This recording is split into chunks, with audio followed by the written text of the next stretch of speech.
कि आरफा का क्वेश्चन ये है कि मैं बहुत कम खाती हूँ फिर भी मेरा वेट स्टक रहता है। अस्सलाम वालेकुम, मैं हूँ Ayesha, MSc qualified consultant nutritionist और वेट लॉस कोच। अगर कम खाने के बावजूद भी आपका वेट स्टक रहता है तो इसकी काफ़ी सारी रीजंस हो सकती हैं, लेकिन इसमें सबसे बड़ी रीज़न इंसुलिन रेजिस्टेंस है।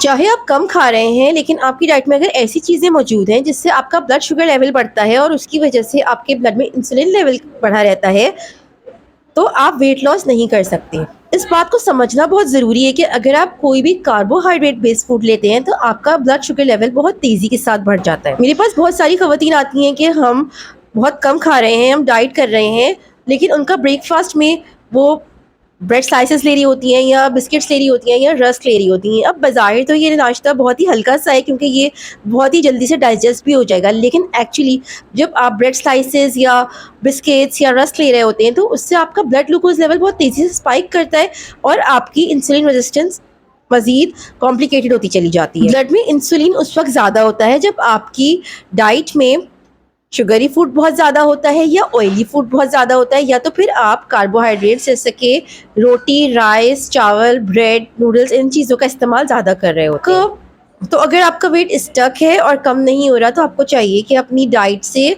ब्रेड, रोटी, राइस, नूडल्स, पास्ता, इन सारी चीज़ों का इस्तेमाल बिल्कुल कम कर दें और इसकी जगह प्रोटीन, वेजिटेबल्स और फ्रूट्स का इस्तेमाल ज़्यादा कर दें। और इस बात का भी ख्याल रखें कि वेट लॉस के दौरान आप कोई भी बेकरी प्रोडक्ट्स या प्रोसेस फूड्स वगैरह का इस्तेमाल ना करें। इस बात का ख्याल रखें कि इंसुलिन रेजिस्टेंस की वजह से वेट लॉस बहुत ज़्यादा स्लो हो जाता है और कभी कभी बिल्कुल भी नहीं होता है। जब मैं ये कहती हूँ कि अपनी डाइट में से कार्बोहाइड्रेट कम कर दें तो मुझसे लोग ये पूछते हैं कि अगर हम कार्बोहाइड्रेट कम कर दें तो हम खाएं क्या, हम पेट कैसे भरें।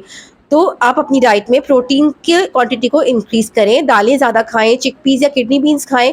इसके अलावा अपनी डाइट में सब्जियों के क्वांटिटी को इंक्रीज़ करें और फ्रूट्स को भी आप ज़्यादा ले सकते हैं। अगर आप जानना चाहते हैं कि वो कौन से फूड्स हैं जो कि हेल्दी समझे जाते हैं लेकिन उनसे भी इंसुलिन रेजिस्टेंस बढ़ जाती है, तो आप इंसुलिन रेजिस्टेंस कमेंट करें और मैं आपको उन फूड्स की लिस्ट भेज दूँगी।